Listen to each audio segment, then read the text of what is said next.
I'm Kim, the host of Club COCO Radio. I started this podcast to create a space for honest conversations and stories that help us navigate life, ups and downs. Whether it's personal growth, career transitions, or just figuring out this crazy thing called life. At Club COCO Radio, we are here to keep it real, and I'm so grateful to have you here. I'll be sitting down with inspiring women who share their journeys, lessons, and experiences with us. If this podcast resonates with you, please hit follow and leave a review to help us grow this community. Let's dive into the messy, beautiful process of becoming. Today's episode is going to be an extra special one because we have an incredible guest joining us. And she is Joanne. Thank you. So, just a brief introduction about Joanne. She is the general manager of Coco Dry. But other than that, she's also a mom, a certified heart-centered life coach, NLP practitioner, and a passionate calligrapher. On weekends, you'll find her journaling or crafting, embracing creativity as a way to recharge and inspire. And beyond many roles, she's also a dear friend of mine, someone that I've shared both personal and professional milestones with. Today, we're diving into how she juggles it all because I don't know how she does it. It's crazy. And what drives her passion and the lessons that she has learned along the way about balancing career, motherhood, and personal growth. Thank you. So, how are you today? I'm great. A little nervous because this is really like my first time. So like video is not my thing. So yeah. It's okay. It's also my first time. Okay. Yeah, like interviewing someone. So yeah, we are here to support each other. Okay, I think we just pretend that the camera is not there and we are just having like a coffee session, like you said earlier. Cool. So Joanne, can you start by telling us a little bit more about yourself beyond the introductions and titles that I just shared with our community? Wow, okay. Like that was quite a bit of a title and intro. So I guess for me, it's the newest embarkment of my journey is living the corporate after 20 years and joining Coco Dry with Kim.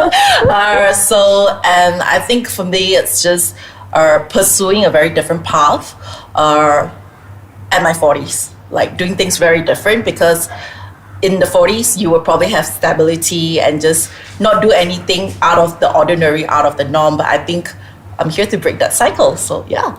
Wow. What gave you the courage to actually pursue that? Like you mentioned, a lot of women in their 40s, it's all about comfort and stability. And yet, you step out of a comfort zone from corporate to a company that's only 5 years old.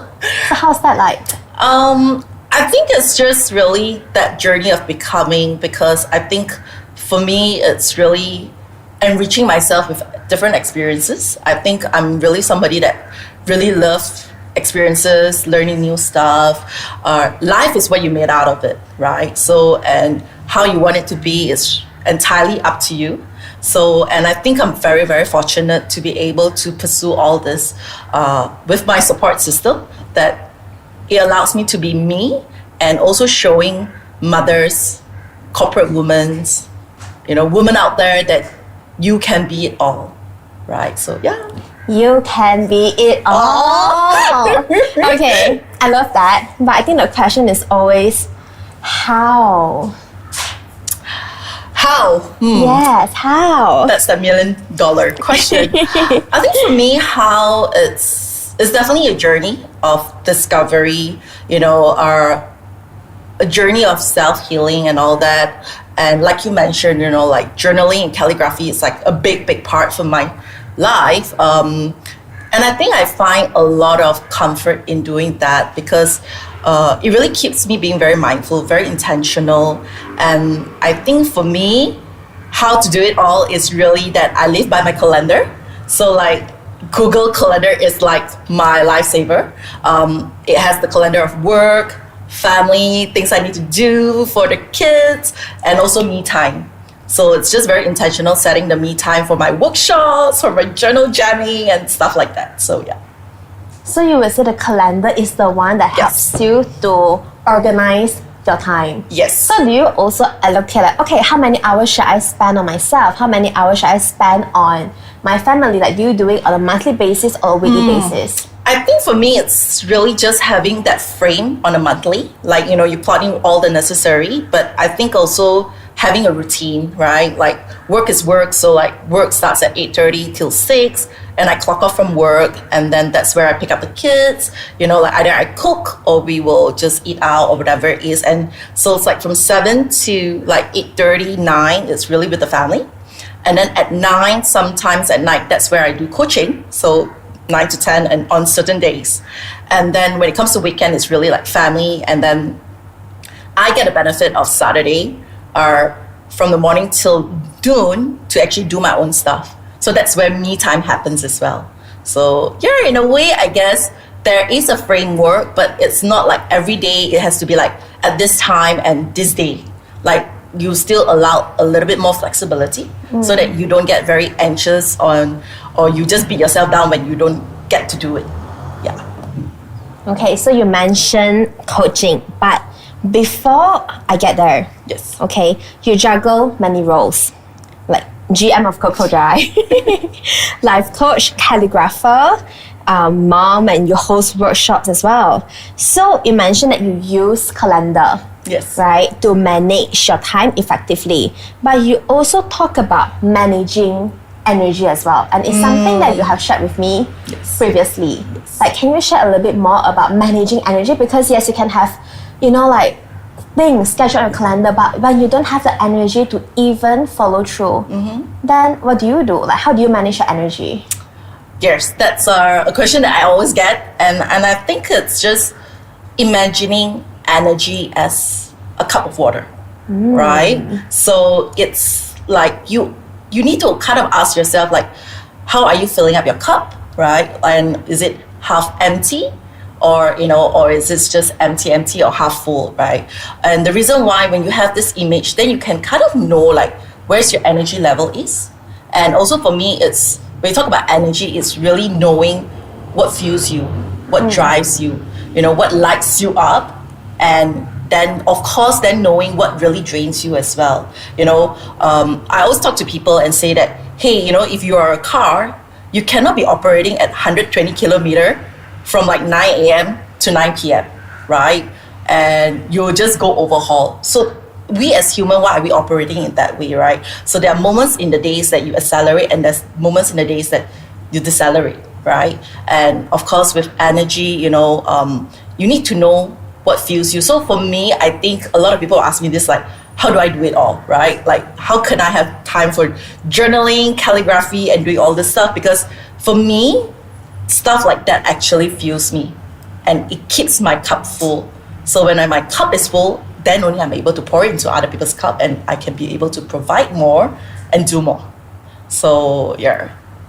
But let's break it down into day. Yes. But how do you know when your cup is not full or when your cup is full? And when your cup is not full at that moment, what do you do? I think it's really an awareness. For me, it's really the awareness of, now I would know that when my cup is empty, that's where I feel easily triggered. I get frustrated. I become crazy mommy, right? And you kind of feel like you're just very off alignment.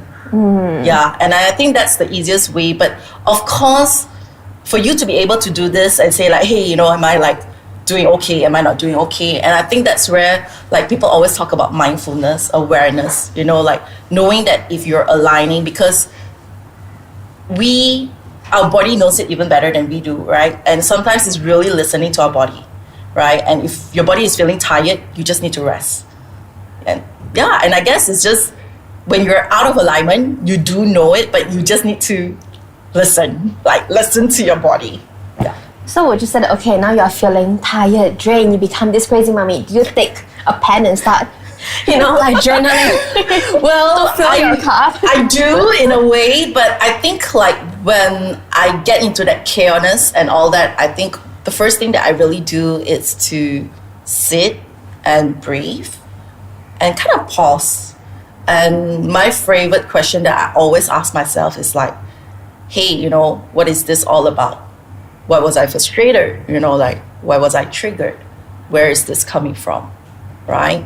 And if I'm just really feeling off, then that's where, you go and get a cup of coffee, I get to sit in a cafe and write a few things here and there and note a little few things. And that keeps me happy.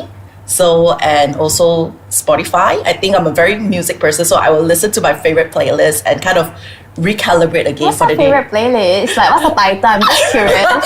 It's actually my own playlist. Mm-hmm. So I have a playlist that goes with Nourish and Nurture. Oh, and Go Meta. Yeah. So Go Meta is more like very empowering songs that kind of remind myself that everything is okay. You have a hard day, but the day will pass, right? And another new day comes, and just living a day at a time. And I think that's what got me to mommyhood.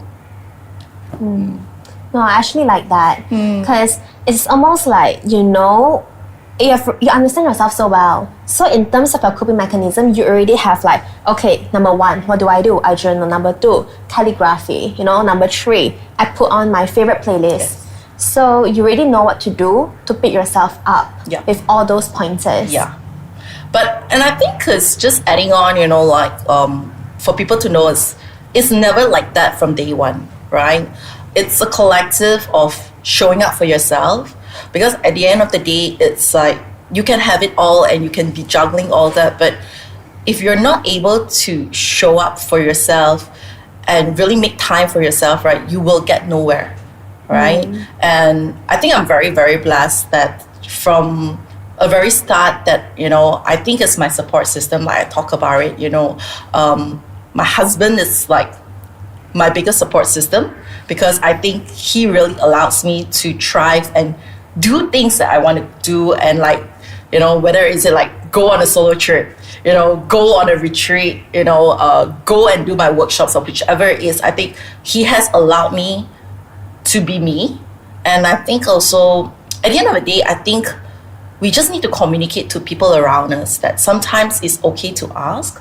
And I think a lot of time, we live by that guilt of responsibility as moms, right? We can relate to that, right? 100%. Mom guilt, right? And I think I get this a lot from women. It's no lie, I don't have time. I need to do this. I have to be there for the kids. But if you're not able to be there for yourself, how are you able to be there for your kids? And I think it's just really some days you need to teach vulnerability to children, because for my 2 girls, I think I'm just really blessed. I always tell them, I say, hey, I need this me time and I'm going to go away, or I want to attend a workshop, whichever it is. I will let them know early, right? And they're okay, because they're okay, mommy needs to do this so that mommy stays happy and calm and mommy doesn't go crazy. And every time when I fill my cups, they could see that difference. And they also get the best version of their mom. Yes. And they are also learning how to set boundaries for themselves and how to put themselves first. Yes. So I mean, it's a collective that you just need to, maybe today, just spending that 15 minutes for yourself, 30 minutes, and then you kind of dial it up. And when you dial it up enough, then you realize hey, actually, you can have this time and you have this for yourself.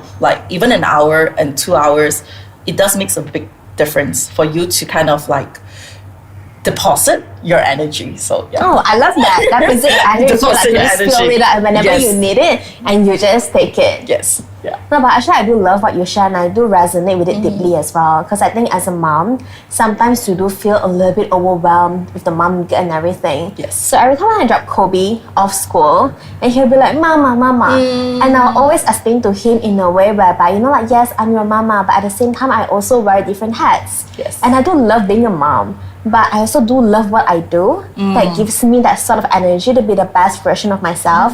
So in that way, I can also be the best version of myself to Kobe in that sense. And also for him to learn that everyone has different roles to play in this life, and how you put yourself first. When you're taken care of, everyone around you are also taken care of in that sense. So true. So true. Okay, so I remember you shared this with me. You also plan out your trips every year. Like you have your solo trip, couple trip, family trip, friends trip. Like you're really, it's like just at one glance, like wow, like you really try to balance it all. Well, that's all about filling up your cup. So yeah. But why is it important for you to actually break it down into like different categories? I think it's important to break it down so that you actually have the quality time and just being with that person. So for example, like, we go on family trips with the kids and with the husband, that's like really as a family, it's like wholesome together, right? But because like we get pulled around with like all the different roles every day, right? So, and that's also where like I try to have a couple trip with like my husband, just both of us, right? Going away, and thank you in-laws. So like our in-laws will step in and really help out. But going on like a 3-4 days trip with him, just me and him, just being husband and wife, not like a mother to my kid or a father to my kid, right? And we talk about things, like catching up on each other and just really being there. Because I think a lot of time, like we juggle so much and we forget that we need to rekindle relationships. So, and that kind of like really helps to build a stronger relationship, especially if you talk about marriage these days, right? Like, it gets a little bit fragile. So I think that's very important. And of course, with solo trip is very intentional. It's twice a year. Like if I can do it, because I think when I go on a solo trip, it really helps me to be with myself, to reflect. But it doesn't mean that, I just go on a solo trip and just do everything on my own. Like I could like check in on a yoga, go for a retreat, spend a few days on my own, or like just club myself and sign up for like a daily excursion as well. So that's the kind of like an ideal solo trip, because I think a lot of people ask like, when you go on solo trip, what do you do? Who do you talk to? Yeah, who do you talk to? Like who do you eat with, right? And I'm like, no, like for example, and I think I also want to be real, like how you actually do it. Like for example, like you will probably want to go to a city that you're very familiar with. That's the first solo trip that you should do. Somewhere that you are already knowing the place and that kind of thing, so that you're familiar. And then you kind of like do activities like you could check into cafes, you could go like food tasting. And if you're alone and you're being very adventurous, which I sometimes do, is I check into like bars, and at bars, you sit at the bar counter. So you make friends with bartenders, and you kind of like make friends with people like on your left and your right. And it's quite interesting because like, especially like if you're going to Bangkok, like the bartenders actually teach you Thai and they give you free cocktails, right? Free drinks, like, because you're there, right?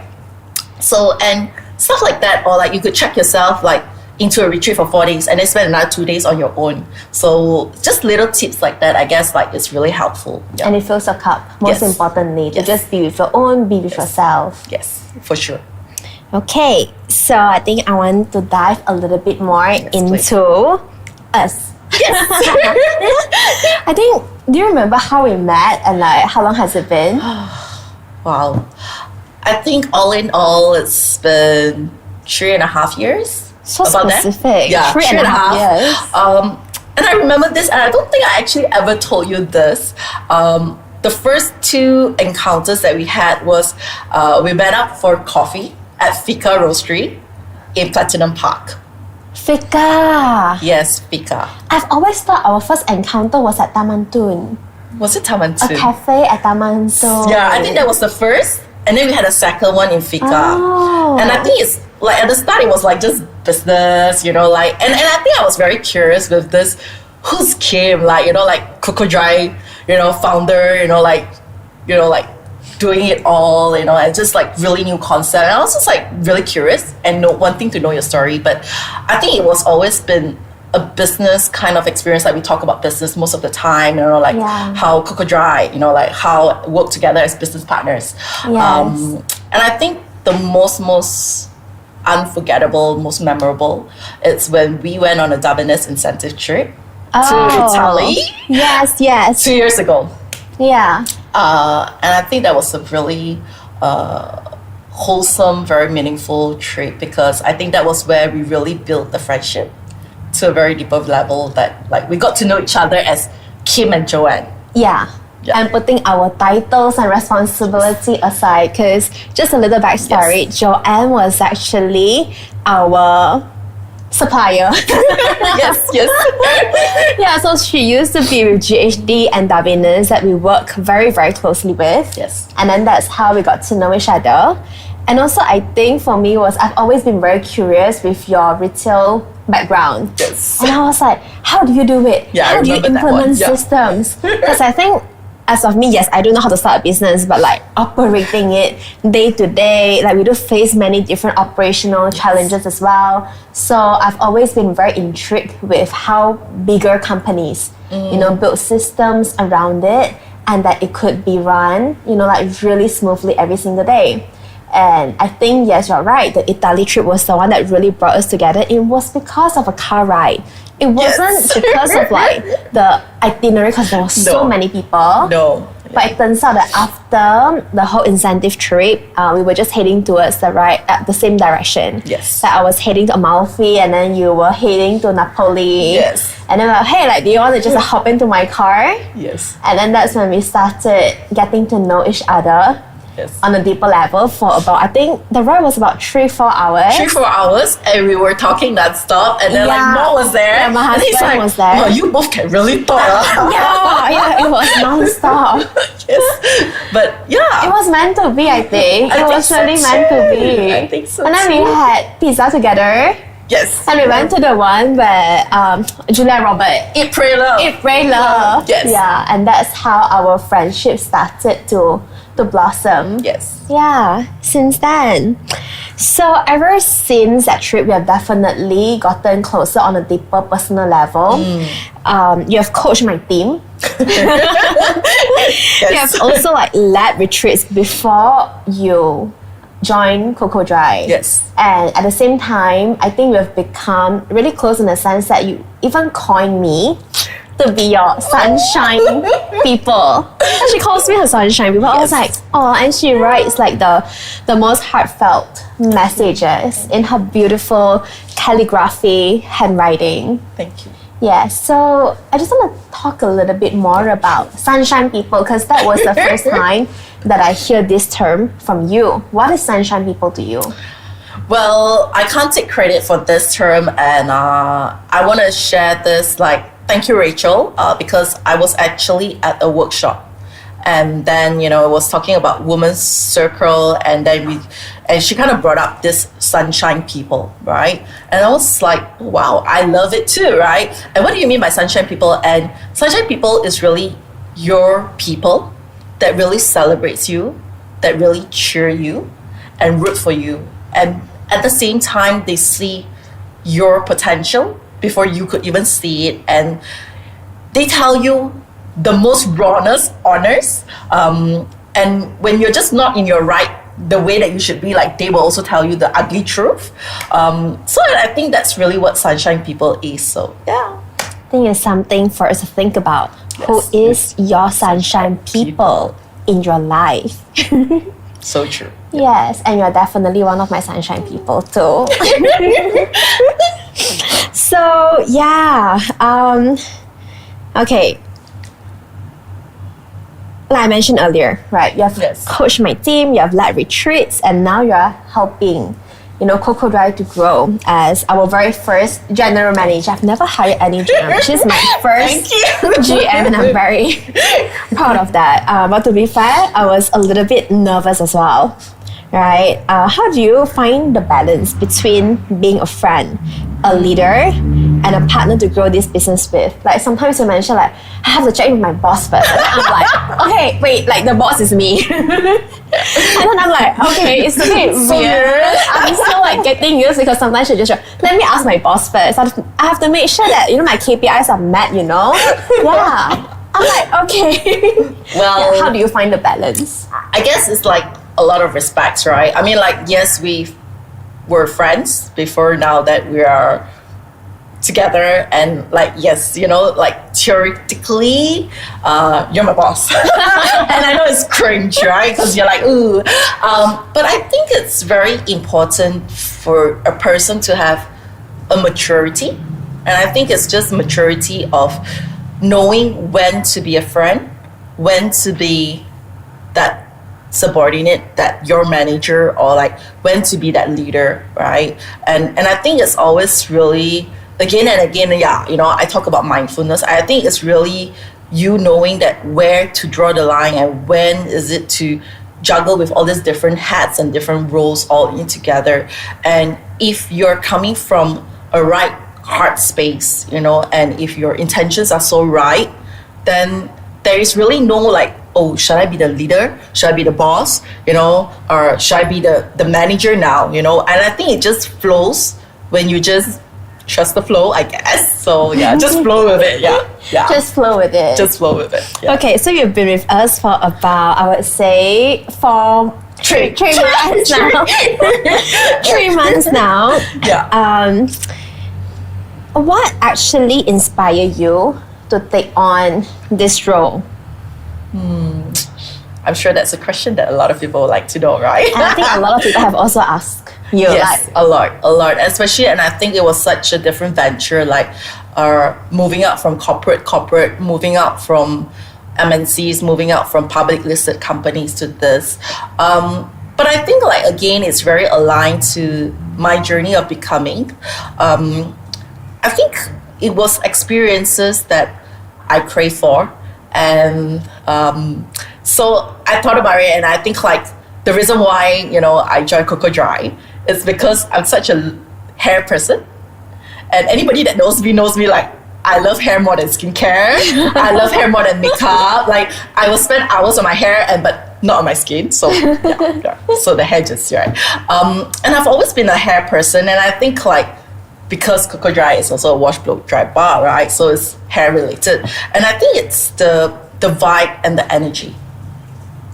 And as we talk a lot more over our friendship, like there were a lot of values that was very aligned, that caught me very attracted to Coco Dry. And I think it's also not so like a quick one that I was already intending to leave my previous role, right? And I was about to actually sign another offer, right? And so I kind of like told Kim, and I was like, hey, babe, I actually gonna leave, and I just want to give you the heads up. And she was like, no, we need to talk, right? And we need to discuss. And I think it's just really having that very honest conversation. And I think it's also because I envision that Coco Dry is integrated for me. Like I've never believed it's just a total separation. It's always been work and personal integration.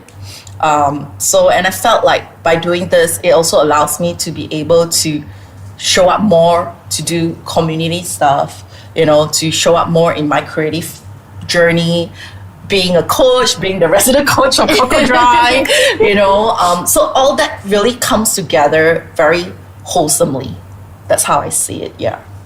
So at the end of the day, you mentioned two things. Yes. Vibe and energy. Yes. And the vibe and energy is something that we can never measure. Yes. So how do you feel like vibe? And it's hard to talk about that a lot. Yeah. And it's something that is so hard for us to even explain because it can only be felt. It cannot be seen. So I think it's like, which is a more interesting thing because a lot of things that's seen is very on the surface level. So but when you talk about vibes and all this, it's really on the emotion, like deep level, right? And that's really like where breakthroughs happen. Like you talk about energy and vibe, like, Coco Dry, right? It's so yellow. And you talk about sunshine people, it's yellow. And Kim has always been like an energy that radiates, right? And we all know that people just want a bit of you because you radiate with that energy, right? on good days. I am not like that all the time. Yeah. But on most days you show up with that energy, that vibe, right? Yeah. And I think that attracts people, and I feel like that is what really Coco Dry is made very, very differently. And I think with energy-wise and also the core values, like the more I know about it, and I think also from a supplier relationship to all these years that I know Coco Dry, they don't do things in a very conventional way. And I love that, right? And we talk about energy and vibe. Energy and vibe allows you to translate things into performance. When you have the right energy coming to work, then you are able to perform better. When you come in with a happy energy, you serve your customer better. And because like you serve your customer better, they just feel it, like we always say that it's not what you say, it's how you say, right? It's how you treat the other person. It's all about feelings and emotions. So that's why with the vibes and the energy, and I think that's just so important, especially if you're like in a service line. Is how do you want to serve a customer, and how do you want that person to remember you? And I think that's really my journey of becoming that. At the end of the day, it's not like I'm known as a label of being just a corporate woman, being a mom, but it's how am I showing up for myself? How am I becoming this other version of me, so that my children could see that like mommy can do it and I can do it too, right? I love that. And it's really breaking generation traumas, right? That they can be so much more. Yeah. Yeah. That was not part of the podcast. No, I just love like how you're just keeping it so raw and so real. Like even for me right now, I'm literally digesting, because everything that you have said and you have shared earlier is like nuggets of wisdom, like even for me. Thank you. Yeah. And I think what you've shared also just reminded me of this saying: people may not remember what you say, but people will always remember how you make them feel. Yes. And essentially that's what you touch on with vibes and energy, and how it can also be translated into business as well, because essentially Coco Dry is also a business. Yes. And when we talk about energy and vibe, it's also something that we cannot really like quantify it, but with the right energy and the right vibe, and like that heart space, that you open up and you pour to people, and that's when they can feel it, and that makes them want to come back and to support your business as well. Yeah, so I actually like that, that little linkage between energy and vibe to business performance as well. Yeah, because it's true, when you have the right energy, when you go into a room and you could just, like brighten up the room. Yeah. But when you're not at the right place, and that's when, you get what I mean? And other people could also feel it too. Yes, for sure. Yes. So I want to talk a little bit more about your experience as a heart-centered life coach. But before I get into it, I also want to ask, how does it influence the way you lead, and how do you actually apply coaching principles to motivate the team? I think it's really that in anything you do, right, you should be guided by the heart, the intuition, because it's almost like that gut feel, right? And for me, I'm very, very thankful because of coaching has allowed me to discern things that don't serve.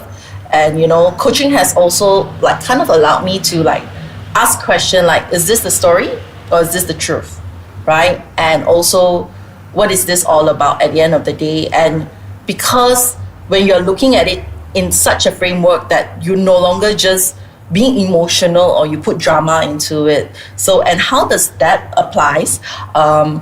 So if I may, I'm going to share the story of like when I first started with Coco Dry, right?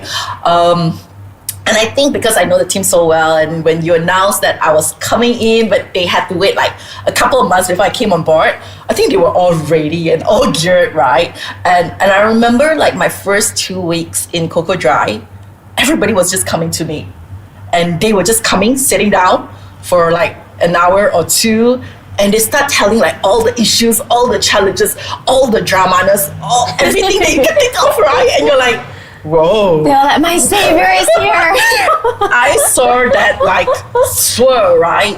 And I think if it's not because of coaching, I don't think I was able to stay calm, because I will probably get into the story and be a part of it and feel exactly whatever that was.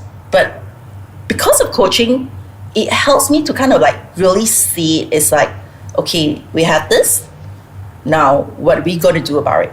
Like, how are we going to do about it, right? And it's not just lingering into the past, right? And just not drown into that part of the story. So it really allows you to kind of like step up, because you know that, oh, for sure, I don't want to be in this state anymore, right? Because like they talk about it and all that. So they don't want that state anymore, and they are just craving for changes. So it is really about bringing them to see that, hey, there is that light at the end of the tunnel, right? Let's focus on the light and not the darkness at the back of the tunnel, right? You're like, so let's do that. And by us going into the light is, how are we going to do it? So I think it's a lot of the how instead of like the, why am I feeling this way? If you're like going on that spiral, right, you just go down the rabbit hole and you just can't get yourself out of it. And I think that's why a lot of people, like, when they have problems, that's that tendency to magnify that problem so much that it gets so overwhelming. It's just going down into the rabbit hole. And like I always tell my coaching clients is, don't go into the rabbit hole, all right? Because when you go into the rabbit hole, it takes a lot of effort to pull you out of the rabbit hole. Yeah. But would you also say that when it comes to the rabbit hole, it's almost like self-sabotaging? Yes. It is our gremlins coming out, because I think we're so wired by fear, and we're always wired with a lot of negativity. So that's that tendency like to sabotage yourself, like, for example, like, somebody will come to you and say a compliment and say, hey babe, like, you look great, like, oh, that's so nice of you, like, you've lost the weight. Then you go like, no lah, wait, God, I think it's just the dress, like, I don't think it's me, and they're like, oh yeah, you're just being nice and you're just being kind. Because we tend to sweep all that thing and that to recognize what we're good for. And we don't take it in. And I think I'm also like, I struggled through that, and it was very hard for me to accept and receive at my initial stage. But it's also that I've learned to like come to terms with it lah. Like, when people say something, you just accept it. When people do something for you, just receive it. And be like, thank you. Yeah, And some days you're like, no lah, I don't want to trouble people. Like, I just feel bad. But at the end of the day, what if the story on the other side is that person really want to give, that person really want to support you, and you not even asking that person, and you took that joy away from that person. Let that person decide. I always feel that if the person feels that it's very overwhelming and is not able to help you or support you, then they will let you know. But I feel that a lot of time we take that joy out of people, because it's like, for example, like if you see somebody and you for sure like you want to help that person, and by helping that person, it gives you so much happiness. But what if I tell you like, Kim, don't do that, like just don't do it? Then you'll be like, but so we never see on the other side of the story. So yeah, so I guess that's how I look at it. So, I think it's also a part of growing up in an Asian household. Totally. Like every time, even sometimes when I say thank you to a compliment, I feel like, am I being arrogant to even receive compliment like So this? true. And you just always try to play yourself down. Like even just now, like she was just telling me, oh, you're glowing, your skin. And I'm like, oh, it's just makeup. Yeah, thanks to Raf, my makeup artist, she gave me this glow up. Yes. And I think it's just, even for me, I find it so hard, like Very. to accept compliment wholeheartedly and be like, oh, thanks. I'm like, okay, did I sound a little bit snobbish? You get what I mean? I get you. And I think that's where like, as like we hear a lot more about like woman empowering, self-love, like affirmations, all these things comes because I think for the longest time, we've been programmed generations after generations, like, like don't shine your light, play it small, Play it down, don't be rude, don't ask questions, like and you need to be better than everybody else, but don't take credit for it, like it's not all you, and so that's where you're never enough, right? Yeah. But what if I'm just enough at this moment, right? Given the current state that I'm enough, and affirming ourselves and validating ourselves, if we could see ourselves in those lenses, there's so much more we could do. But because we feel it that way, and we kind of act in a certain way and tell that to our children, and they continue playing small, and it's generations after generations. So, and I think I'm so grateful that times has changed, that we have all this, that we could mental wellness, the being, speak out what you think, it's okay to be not okay. So I think all this are really reaffirming that things can be different, the whole reprogramming system. So yeah. And even just now you mentioned something like learning how to accept and receive, and also breaking generational trauma. Yes. And when you shared that, I could feel that little emotion in you. Yeah. Yeah. So would you say that the reason why you went into coaching, or when you are just having that sort of self-awareness to even work on being the best version of yourself, is because you want to break that generational trauma? Yes. I think we all want to, and I think that was also a reason why I did parenting masterclass, coaching, self-healing, and I think it's just we go through a lot and we don't realize it, and we bring it with us, layers and layers of baggage as adults, right? And then when we're adult, we're we need to clear the layers reprogram it doing so much more work on the whole trauma with a small t. So then the question I will always ask myself is, do I want this for my kids? And I don't want them go through this what I went through, right?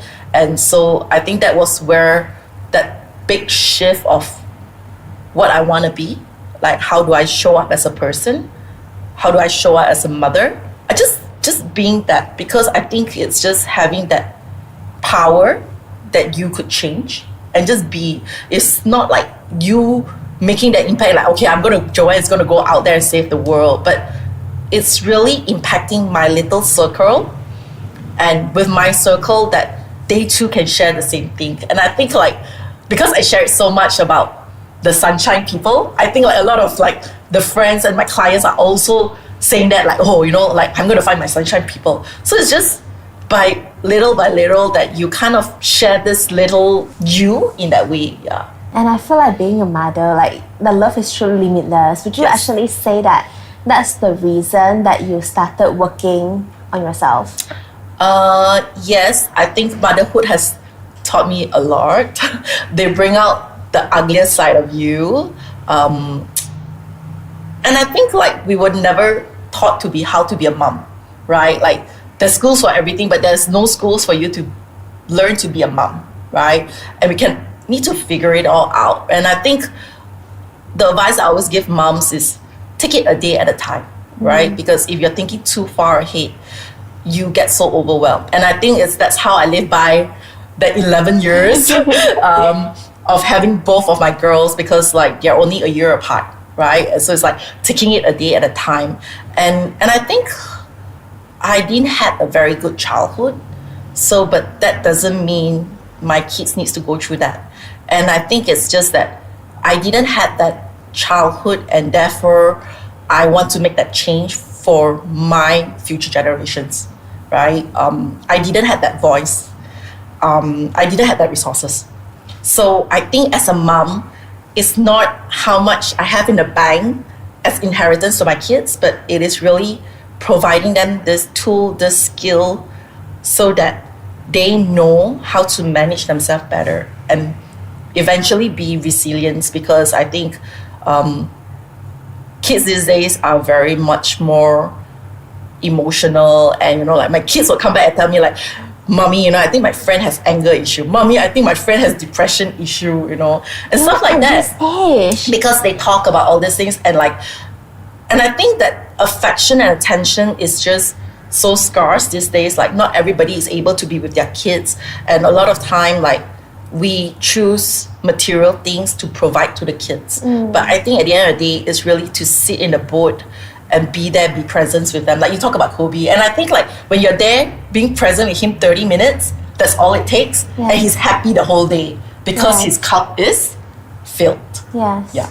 Instead of you being there with him for the whole day and you're just on your phone and That's you're not right. even present. That's right. And your mind is just drifting everywhere. That's right. So I think when it comes to being a coach, what has been the most rewarding moment? I think being a coach, the most rewarding is really seeing your clients thriving, really flourish, like when they see things in a very different perspective. Like as I coach them, I really see them growing, becoming that better version of themselves. That was just really fulfilling, and I kind of like tell myself like, wow, I didn't knew I had that kind of power, right? And it just feels so good because like they thrive, and when they thrive, their tribes and their circle also thrive together with them. Wow, that's beautiful. Right? And I think it's a very, very beautiful journey because it really helped them to kind of craft their path, that journey. And I always laugh and tell my clients, like my youngest client is 25 years old, right? I'm like, if only when I was 25, I had this. If only, right? But I'm like, but then again, like if I didn't go through what I went through, Yes. I wouldn't be able to support them in this setting as well. So yeah, And also to be fair, back then there was no such thing no such thing. as coaches because you're in your 40s. So that was about like 20 over years ago. Yeah. Like we don't even hear the term therapist or even coaches. Yes. And I think I'm just so happy to see that there are more coaches There is, and yeah. people are much more open to receiving help. Yeah. And I think I have you to thank. Rewinding the story, I think I graduated from School of Coaching, but I didn't do anything because it was a personal development. It was a birthday gift to be a coach, right? A birthday gift for yourself. Birthday gift for myself. I love it. And I remember last year, you know, like we had a session and I was doing coaching cards for Kim on her birthday. In March. I turned 30 last year. I was so lost, so emotional. I'm like, what am I gonna do with my life? I'm 30 years old now. Yeah, and I remember it was during that conversation and you're like, hey babe, I think you're really good at this. Why don't you coach my team? I'm like, okay. And Kim was actually my first paid coaching client. Because I always do coaches, like, okay, like, you buy me coffee, I coach you, like, you know, like, okay, like, you buy me a meal, and then I'll coach you. But I think you really pushes me on this coaching journey because you're like, no, send me the invoice. I insist that you need to set your value and your price. So I'm just very... Yeah, because it's true. Like, you really did add value into my life. And she actually helped me to see so much clarity that was within me that I was too afraid to believe in my own worth and my own capability. So, and you actually went through so much to invest in yourself. So to me, it only makes sense if, you get what I mean? Like we buy a coffee. Yeah. But this is the value that you have in you to actually help other people with the skill set that you have developed. Like school of coaching that you know, like sign up to. Yeah. Yeah. And I mean, look at where we are now. Yes. So, yeah. So when it comes to coaching, like what are the tools that you normally use for your coaching clients? So usually, like for coaching clients, I will put them on a discovery call, or it could be physical, or it could be online. And I actually use this coaching cards that was invented by my School of Coaching, Catalyst Change. So what we do is that from these coaching cards, I actually take them through on 5 different cards that goes into what is your core values, what is important for you, what are the outcome that you want to achieve, and what are the awareness that you need to get to the outcome, and then what connects best to you, and when you achieve this outcome, like how the celebration looks like, right? So I do that in that discovery because that helps me to also understand the client, where they want to be, and whether do they really want to do the work. Because at the end of the day, with coaching, right, there's only so much that we can support because we are the support, right? We are just the coach, but the clients needs to be able to show up and do the work. And it takes two hands to clap, because takes if two. you want to help, but if another party doesn't want to be helped, there is nothing that you can do. There's nothing you can do, and I think coaching is all about achieving desired outcomes. So the tools that I've always kind of worked with is where you are now to where you want to be. So for example, we did talk about it, like, okay, Kim had a Kim version 1.0, right? And how does Kim 2.0 looks like, right? So that it gives them that possibility of, oh, I can be another version and I can invent another version of myself, right? And that's where they look at it like, I'm full of possibility, like I can do so much, right? So it's almost like a tool of shifting their perspective. That's what it's all really about. And then when we have that, and then of course there are like a lot of the frameworks, a lot of the tools that we uses in coaching, right? But we don't provide the answers because we simply believe that every human being is whole, complete, and competent. Wow. Yeah. Wow. Every human being is whole, complete, and competent. So I think that's very important because you believe in that person. Yes. When the person doesn't believe in themselves. And that's when coaching comes in to help them see the light at the end of the tunnel, like you mentioned earlier. And also see and recognize their fullest potential within themselves. So would you say that that's mostly the reason why people go to you for coaching? Like, what's the usual purpose? I think the usual purpose is like when you tell them like, oh, I can take you from like this to this potential, they'll be like, huh? Like, really?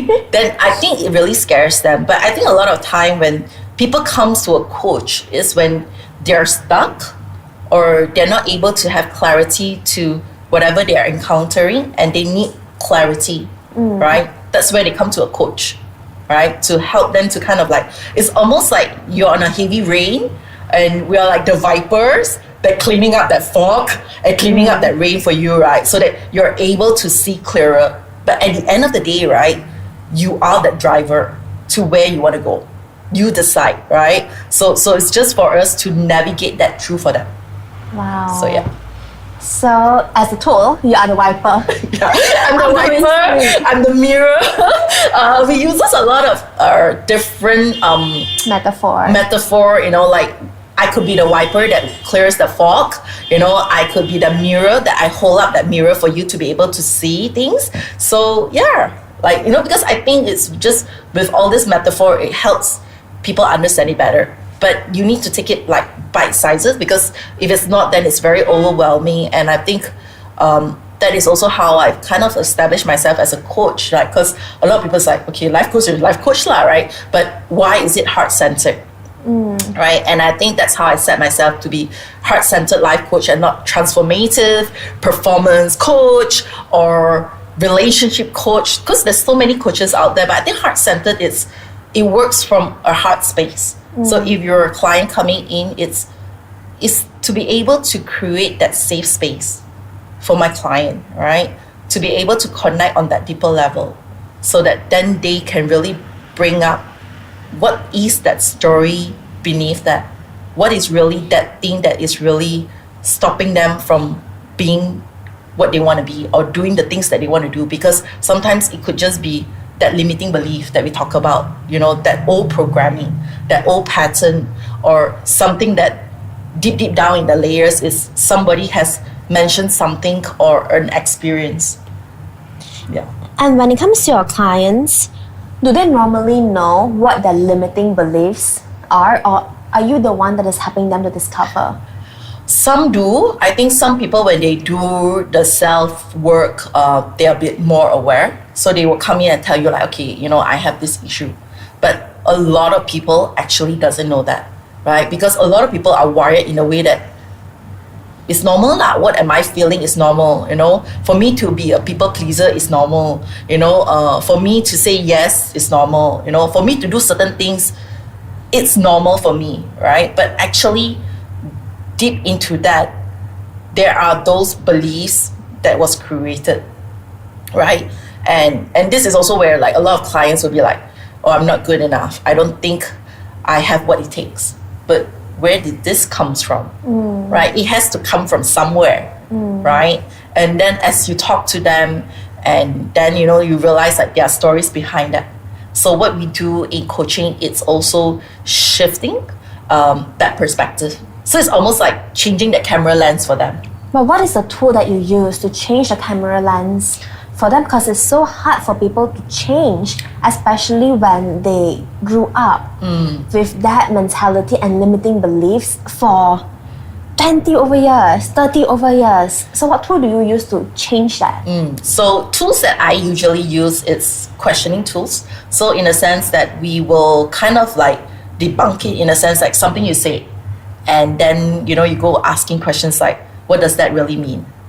What's that story? So you kind of like do a questioning part to it, but also in my sessions, I take them on visualization. So it goes into that little subconscious part of them that not knowing, right? And going back and revisiting a past experience. So like there are many tools that I use, but also depends on clients. So it kind of like tailored in a way to the client. But at the end of the day, there are like different methodologies that we use in coaching. But I think the biggest part of coaching is really, as a coach, it's really about listening. Like when they share certain things, is what is the truth and what is really the story, the narrative that they're telling themselves, and really going down on the layers and to kind of find out that root to that limiting belief. Yeah. And I love what you say. You don't give them answers to everything. No. You provide tools and you ask them the right questions for them to figure it out. Yeah. Like a guiding light. Yes. Because you don't know their story, right? You're not the best person and you're not subject matter expert, right? And you do not know their life clearly enough to be actually advising them or providing them that solution, because one solution that like one way doesn't solve all the solutions or like to all the problems. Every human being is different. Like we all have different experience. We all have different filters. You know, we all have different things that we encounter. So it's just not right in that way. And also, you help them to like for themselves to find the answer, because it's all about believing in human potential. Like what we say, like whole, complete, and competent. So yeah. That's very beautiful. Yeah, because you know sometimes how you feel so hopeless and you'll feel like, oh, like I don't even know what to do with my life right now. I don't even know how to get on, and we get stuck into that little bubble. So when someone believes in you and your truest potential and what you mentioned, I think it really does lift a person's spirit up. And the work that you have done is just beyond that one person, like you mentioned. When they thrive, their community, their circle thrives with them. And that's the power of coaching, and that's the power of, I don't know, like just making someone's day. We try, right? Yeah. So, okay, to our listener, what is one practical tool or mentality that you can use in your daily life to help someone feel more in control of their life? I would say it's definitely journaling. If anybody has not tried it, I think tried it, because, and I think it's not just journaling on a blank paper. If you're somebody that's new, you know, I recommend for you guys to have guided journal prompts, right? So like, as to like what are you grateful for, you know, like what are you happy for, what brings you joy, you know, how has the week been, you know, what are your intentions for the week? Because I think with journaling, it helps to kind of put things into words. And like a lot of people, like they have a lot of things going on, right? There are like a lot of noises and they cannot just brain it, and just they're always very clouded, and it's a lot of chaosness in their brain, right? But when they actually journal, and it's proven, and when they journal or even when they do a brain dump, like they just write everything that's in their head like onto the paper. When they look back, they're like, oh, actually it's not that daunting, it's not that scary, and it's just like, oh, my mind just messed up with me lah, and then you're like, oh, actually it's okay, and it helps you to kind of like shift that perspective and also kind of just verbal diarrhea and vomit it all down into your papers. So I feel that's really helpful.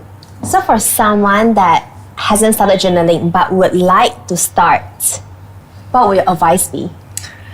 Well, there is a lot of like social media, and if you Google it or Pinterest it or anything like that, you could find it. Or if it's not, you could always go to like Kinokuniya or any of the bookstores, Stickerific, that you could actually get all this journal, guided journal notebooks, and it's like, like we're at the end of the year, and it's always good to start one in 2025. So there are all these reflection journals, or self-love journals, or even like your 5 minutes gratitude journal, right? And Kim is a big believer in that. Yeah, I'm a big believer. I've been using it ever since the MCO. Yes. Yeah, so essentially what you do is it only takes you 5 minutes, so you don't know where to start. Personally, that's how I started journaling. And then just set the day at the right tone by practicing gratitude. And people are always asking, do you have so many things to be grateful about every single day?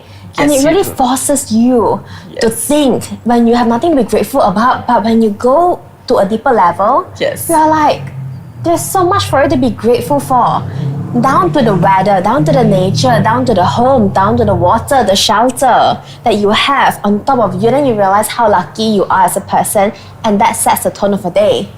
And at night, I totally agree with it. You go to bed and you reflect it, and then you just write down like the 3 amazing things that happened to you today. Yes. Because sometimes it's easy to fall into that little, we forget and we take a lot of things for granted. Yes. And then you get into the spiral of, your own rabbit hole, like, this thing happens to me, and, I think it's not wrong. I think it's important to process that. But if you could also not ignore the good things that happen, that could lift you up. For sure. Yes. And I also love you mentioned about the brain dump thing. Like, just write everything out. Like, I do that as well. Yeah, because like, especially like sometimes if you're like angry with someone, right? But you're like, I can't tell that person, and I don't want to hurt that person. So you could actually like just write it down, because it allows you to kind of bring out and pour out and all express without hurting anyone. Express it, so and then it kind of like help you feel better, right? I don't know, like I'm a very like notebook and pen kind of person, stationary person, so that's very helpful, because like you're like, how can you not be happy when you see pretty things, right? So if there is one key takeaway or message that you'd like our audience to remember from this conversation, what would it be? Wow. I think the key message that I'd like the audience to take away is really it doesn't matter how long the journey is, but to actually show up. And just doesn't matter what it takes, but just show up for yourself, because as you show up for yourself, that's really you being that genuine, authentic person and allowing you to pursue that better version of yourself. So just show up. Show up. Show up. Thank you so much for joining our session today. Thank you for having me. No problem. I've also learned a lot from you. I was like, okay, like take notes, and there's so much of like, like nuggets of wisdom that you have shared, even though I see you almost every single day. Yes. And I hope you guys enjoy this episode, and see you on the next episode. Stay tuned.